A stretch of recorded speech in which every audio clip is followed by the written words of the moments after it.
Back to my channel. ನಾನು ಪವಿತ್ರ. ಎಲ್ಲರೂ ಹೇಗಿದ್ದೀರಾ? ಚೆನ್ನಾಗಿದ್ದೀರಲ್ವಾ? ನಾನು ಕೂಡ ಸೂಪರ್ ಆಗಿದ್ದೀನಿ. ಐ ಹೋಪ್ ನೀವು ಕೂಡ ಚೆನ್ನಾಗಿದ್ದೀರಾ ಅನ್ಕೊಳ್ತಾ ಬನ್ನಿ ಸ್ನೇಹಿತರೆ. ಇವತ್ತು ಈವ್ನಿಂಗ್ ಒಂದು ಒಳ್ಳೆ ಸ್ನ್ಯಾಕ್ಸ್ ರೆಸಿಪಿನ ನಿಮ್ಮ ಜೊತೆ ಶೇರ್ ಮಾಡ್ಕೊಳ್ತಾ ಇದ್ದೀನಿ.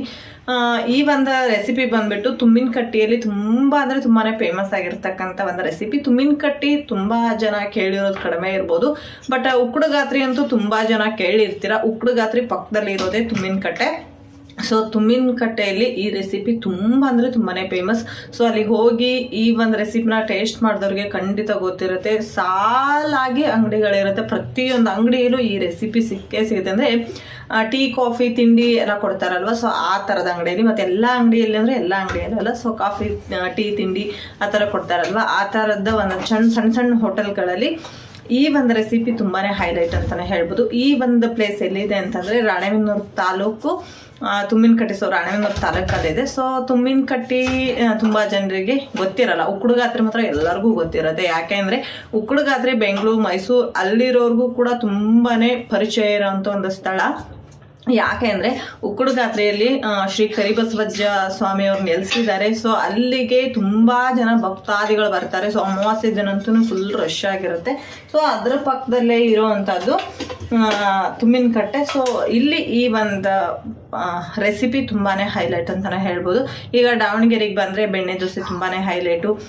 ಹಾಗೆ ಹಾವೇರಿ ಸೈಡು, ಹುಬ್ಳಿ ಸೈಡು ಹೋದ್ರೆ ಮಿರ್ಚಿ ಮಂಡಕ್ಕಿ ತುಂಬಾನೇ ಹೈಲೈಟು. ಸೊ ಹಾಗೆ ಧಾರವಾಡ ಹೋಗಿದ್ರೆ ಪೇಡ,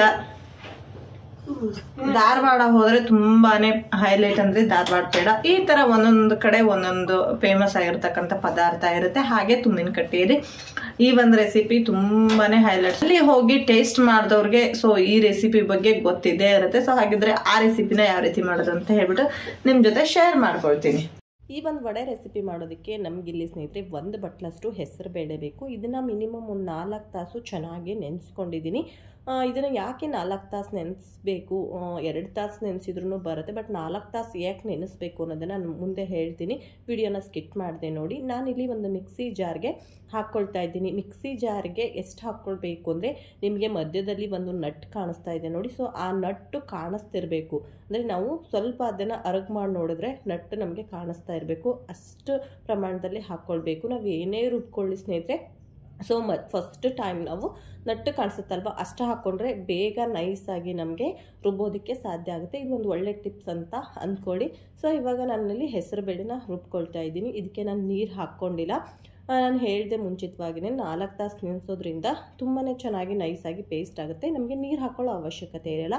ಮಿನಿಮಮ್ ನೀವು 2 ತಾಸಾದರೂ ನೆನೆಸಿದ್ದೀರಾ ಅಂದಾಗ ಜಸ್ಟ್ ನೀವು ಸ್ಪೂನ್ ಲೆಕ್ಕದಲ್ಲಿ, ಅಂದರೆ ಈ ಟೀ ಸ್ಪೂನ್ ಇರುತ್ತಲ್ವ ಆ ಸ್ಪೂನ್ ಲೆಕ್ಕದಲ್ಲಿ ನೀವು 1-2 ಸ್ಪೂನ್ ಹಾಕ್ಕೊಂಡು ರುಬ್ಕೊಳ್ಬೇಕಾಗತ್ತೆ. ನೀರಿನ ಅಂಶ ಜಾಸ್ತಿ ಹಾಕೋದ್ರಿಂದ ಎಣ್ಣೆನೂ ಜಾಸ್ತಿ ಬೇಕಾಗುತ್ತೆ. ಹಾಗೆ ವಡೆ ಹಿಟ್ಟು ತಿಳುವಾಗ್ಬಿಡುತ್ತೆ. ನಾನು ಅದು ಸ್ವಲ್ಪ ನೈಸ್ ಆದಮೇಲೆ ಮಿಕ್ಕಿರೋ ಹೆಸರು ಬೇಳೆ ಹಾಕ್ಕೊಂಡು ಹಾಗೆ ಒಂದು 2 ಗಡ್ಡೆಯಷ್ಟು ಬೆಳ್ಳುಳ್ಳಿನ ಹಾಕ್ಕೊಂಡಿದ್ದೀನಿ ಸ್ನೇಹಿತರೆ. ಇದಕ್ಕೆ ನಾನು ಯಾವುದೇ ಇಂಗ್ರೀಡಿಯೆಂಟ್ನ ಬಳಸಿಲ್ಲ, ಅಂದರೆ ಹಸಿಮೆಣ್ಸಿನ್ಕಾಯಿ, ಕೊತ್ತಂಬರಿ ಅದೇನೂ ಬಳಸಿರೋದೇ ಜಸ್ಟ್ 2 ಇಂಗ್ರೀಡಿಯೆಂಟು. ಒಂದು ಹೆಸರು ಬೇಳೆ, ಇನ್ನೊಂದು 2 ಗಡ್ಡೆಯಷ್ಟು ಬೆಳ್ಳುಳ್ಳಿ ಹಾಕ್ಕೊಂಡಿದ್ದೀನಿ. ಸೊ ಇದನ್ನು ನಾನಿಲ್ಲಿ ಒಂದು ಮಿಕ್ಸಿಂಗ್ ಬೌಲ್ಗೆ ತಗೊಳ್ತಾ ಇದ್ದೀನಿ. ಇದೊಂದು ಮಿಕ್ಸಿಂಗ್ ಬೌಲ್ಗೆ ತಗೊಂಡು ನೆಕ್ಸ್ಟ್ ಸ್ನೇಹಿತರೆ ಇದಕ್ಕೆ ಒಂದು 1/4 ಬಟ್ಲಷ್ಟು ಹಸಿ ಕಡಲೆ ಹಿಟ್ಟು, ಅಂದರೆ ನಾವು ಬಜ್ಜಿ ಮಿರ್ಚಿ ಮಾಡೋದಕ್ಕೆಲ್ಲ ಯೂಸ್ ಮಾಡ್ತೀವಲ್ವ, ಸೊ ಆ ಒಂದು ಹಸಿ ಕಡಲೆ ಹಿಟ್ಟನ್ನು ಒಂದು 1/4 ಬಟ್ಲಷ್ಟು ಹಾಕ್ಕೊಂಡಿದ್ದೀನಿ. ಇದನ್ನು ಹಾಕ್ಕೊಂಡು ಇವಾಗ ಚೆನ್ನಾಗಿ ಒಂದ್ಸಾರಿ ಮಿಕ್ಸ್ ಮಾಡ್ಕೊಂಡ್ರೋಣ. ಗಂಟಾಗದೆ ಇರೋ ರೀತಿ ನೀಟಾಗಿ ಹೆಸರು ಬೇಳೆ ಪೇಸ್ಟ್ ಏನಿದೆ ಅದರ ಜೊತೆ ಚೆನ್ನಾಗಿ ಹೊಂದ್ಕೊಳ್ಳೋ ರೀತಿ ಚೆನ್ನಾಗಿ ಇದನ್ನು ಮಿಕ್ಸ್ ಮಾಡ್ಕೊಂಡ್ರೋಣ. ನೆಕ್ಸ್ಟ್ ಸ್ನೇಹಿತರೆ ಇದಕ್ಕೆ ರುಚಿಗೆ ತಕ್ಕಷ್ಟು ಉಪ್ಪನ್ನು ಹಾಕ್ಕೊಳ್ಬೇಕು. ಇದಕ್ಕೆ ಜಾಸ್ತಿ ಇಂಗ್ರೀಡಿಯೆಂಟ್ಸ್ ಏನೂ ಇಲ್ಲ. ಒಂದು ಹೆಸರು ಬೇಳೆ, ಬೆಳ್ಳುಳ್ಳಿ, ಉಪ್ಪು, ಎಣ್ಣೆ ಹಾಗೆ ಹಸಿ ಕಡಲೆ ಹಿಟ್ಟು, ಜಸ್ಟ್ 5 ಪದಾರ್ಥ ಸ್ನೇಹಿತರೆ. ಸೊ ಜಾಸ್ತಿ ಟೈಮ್ ಕೂಡ ಇರೋದಿಲ್ಲ. ಮನೆಗೆ ಯಾರಾದರೂ ರಿಲೇಷನ್ ಬಂದಿದ್ದಾರೆ, ಸಡನ್ನಾಗಿ ಏನಾದರೂ ಸ್ನ್ಯಾಕ್ಸ್ ರೆಸಿಪಿ ಮಾಡಬೇಕು ಅಂದಾಗ ಮಧ್ಯಾಹ್ನ ಬಂದು ಸಂಜೆ ಹೋಗ್ತಿರ್ತಾರೆ ಸುಮಾರು ಜನ. ಆವಾಗ ಅವ್ರು ಬಂದ ತಕ್ಷಣ ಒಂದು ಸ್ವಲ್ಪ ಹೆಸರು ಬೇಳೆನ ನೀವು ನೆನೆಸಿದ್ರೆ ಅಂದರೆ ಅವ್ರು ಹೋಗೋದು ಇನ್ನೊಂದು 1/4 ಗಂಟೆ ಅರ್ಧ ಗಂಟೆ ಮುಂದಿರುವಾಗ ನೀವು ಬೇಗ ವಡೆ ಮಾಡಿ ಕೊಡ್ಬೋದು. ಸೊ ಈವ್ನಿಂಗ್ ಟೈಮು ವಡೆ ತಿಂದ್ಬಿಟ್ಟು ಟೀ ಕುಡಿದ್ಬಿಟ್ಟು ಹೋಗ್ತಾರೆ. ಹಾಗೆ ಸ್ನೇಹಿತರೆ ಇದನ್ನು ಹೆಸರು ವಡೆ ಅಂತ ಕರೀತಾರೆ. ಸೊ ತುಂಬಿನ ಕಟ್ಟಿಯಲ್ಲಿ ಹೆಸರು ವಡೆ ಅಂತ ಕರೀತಾರೆ, ಹೆಸರು ಬೇಳೆ ವಡೆ ಅಂತ ಕರೆಯಲ್ಲ, ಹೆಸರು ವಡೆ ಅಂತ ಕರೀತಾರೆ. ಇದನ್ನು ನಮಗೆ ಯಾವ ಸೈಜಲ್ಲಿ ಬೇಕೋ ಆ ಸೈಜಲ್ಲಿ ನಾವು ಎಣ್ಣೆಯಲ್ಲಿ ಹಾಕ್ಕೊಳ್ಬೇಕಾಗುತ್ತೆ. ನಿಮಗೆ ದೊಡ್ಡದು ಬೇಕು ಅಂದರೆ ದೊಡ್ಡದಾಗೂ ಕೂಡ ನೀವು ಹಾಕ್ಕೊಳ್ಬೋದು. ಸೊ ಚಿಕ್ಕದಾಗಿ ಬೇಕು ಅಂದರೆ ಚಿಕ್ಕದಾಗೂ ಕೂಡ ನೀವು ಹಾಕ್ಕೊಳ್ಬೋದು. ನಾನಿಲ್ಲಿ ಚಿಕ್ಕದಾಗಿಯೇ ಎಣ್ಣೆಯಲ್ಲಿ ಬಿಟ್ಕೊಳ್ತಾ ಇದ್ದೀನಿ.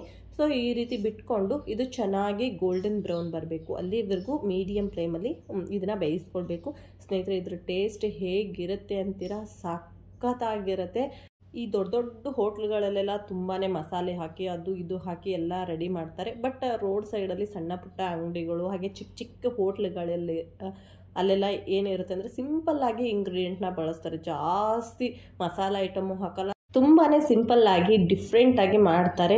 ನೀವು ಆದಷ್ಟು ದೊಡ್ಡ ದೊಡ್ಡ ಹೋಟ್ಲುಗಳಿಗಿಂತ ಸಣ್ಣ ಪುಟ್ಟ ಹೋಟ್ಲುಗಳಲ್ಲಿ ಒಂದು ಸಾರಿ ಟೇಸ್ಟ್ ಮಾಡಿ ನೋಡಿ ಎಷ್ಟು ಚೆನ್ನಾಗಿರುತ್ತೆ ಅಂತಂದರೆ ಅವ್ರನ್ನ ಹಾಗೆ ನೀವು ಒಂದು ಸಾರಿ ಎನ್ಕ್ವೈರಿ ಕೂಡ ಮಾಡ್ಬೋದು. ಸೊ ಇದಕ್ಕೆ ನೀವೇನು ಇಂಗ್ರೀಡಿಯೆಂಟ್ನ ಬಳಸಿದ್ರ ಅಂತ ಹೇಳ್ಬಿಟ್ಟು ಅವ್ರು ಯಾವುದೇ ಮುಚ್ಚು ಮರೆ ಇಲ್ಲದೆ ಹೇಳ್ತಾರೆ ಸ್ನೇಹಿತರೆ. ಯಾಕೆ ಅಂದರೆ ಸೊ ಅವರು ಒಂದು ಸಾರಿ ಮನೆ ಮಾಡ್ಕೊಂಡು ತಿಂದು ನೋಡಲಿ ಹೇಗಿರುತ್ತೆ ಅಂತ ಹೇಳ್ಬಿಟ್ಟು ಸೊ ಅವರು ಯಾವುದೇ ಒಂದು ಮುಚ್ಚು ಮರೆ ಇಲ್ಲದೆ ಓಪನ್ ಆಗಿ ಸಣ್ಣ ಪುಟ್ಟ ಅಂಗಡಿಗಳಲ್ಲಿ ಏನೇನು ಇಂಗ್ರೀಡಿಯೆಂಟ್ನ ಬಳಸಿದ್ದಾರೆ ಅಂತ ಹೇಳ್ಬಿಟ್ಟು ಓಪನ್ ಆಗಿನೇ ಹೇಳ್ತಾರೆ.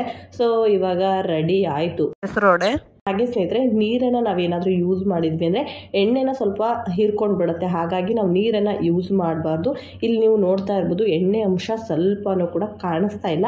ಹಾಗೆ ಈ ಒಂದು ವಡೆ ರೆಸಿಪಿಗೆ ಎಣ್ಣೆನೂ ಕೂಡ ಜಾಸ್ತಿ ಬೇಕಾಗೋದಿಲ್ಲ.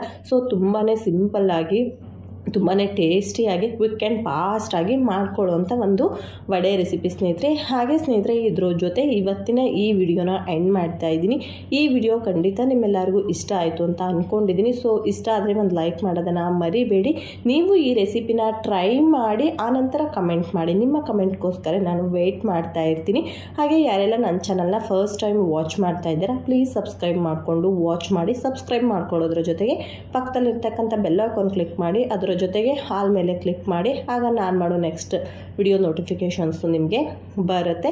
ಸೊ ನಮ್ಮ ಮನೆಯವರು ಬಂದಿಲ್ಲ, ಸ್ವಲ್ಪ ಲೇಟಾಗಿ ಬರ್ತಾರಂತೆ. ಬಂದಮೇಲೆ ಬಿಸಿ ಬಿಸಿ ವಡೆನ ಮಾಡ್ಕೊಡೋಣ ಅಂತ ಹೇಳ್ಬಿಟ್ಟು ಸ್ವಲ್ಪ ಹಿಟ್ಟನ್ನು ಕೂಡ ಎತ್ತಿಟ್ಕೊಂಡಿದ್ದೀನಿ. ಸೊ ನೋಡ್ತಾ ಇರ್ಬೋದು ಎಷ್ಟೊಂದು ಸಾಫ್ಟ್ ಆಗಿದೆ ಅಂತಂದರೆ ಸಿಕ್ಕಾಪಟ್ಟೆ ಸಾಫ್ಟ್ ಆಗಿದೆ ಸ್ನೇಹಿತರೆ. ಸೊ ತಿಂತಾ ಇದ್ದರೆ ಅದರ ಮಜಾನೇ ಬೇರೆ. ಸೊ ಅಷ್ಟು ಚೆನ್ನಾಗಿದೆ. ಹಾಗೆ ನನ್ನ ವಾಯ್ಸು ಕೂಡ ಸ್ವಲ್ಪ ಚೇಂಜ್ ಬರ್ತಾ ಇರ್ಬೋದು, ಯಾಕೆಂದರೆ ಸಿಕ್ಕಾಪಟ್ಟೆ ಶೀತ ಆಗಿದೆ, ಹಾಗಾಗಿ ಸ್ವಲ್ಪ ವಾಯ್ಸ್ ಚೇಂಜ್ ಬರ್ತಾ ಇದೆ. ಉಸಿರು ಅಲ್ಲಿ ಹಿಡಿದು ಬರ್ತಾ ಇದೆ, ನನಗೆ ಮಾತಾಡೋಕ್ಕೂ ಆಗ್ತಿಲ್ಲ, ಆದರೂ ಬಿಡೋ ಹಾಗೂ ಇಲ್ಲ. ಓಕೆ ಸ್ನೇಹಿತರೆ, ಸಿಗೋಣ ನೆಕ್ಸ್ಟ್ ವ್ಲಾಗಲ್ಲಿ. Thank you for the watching. Love you all. Take care. Bye.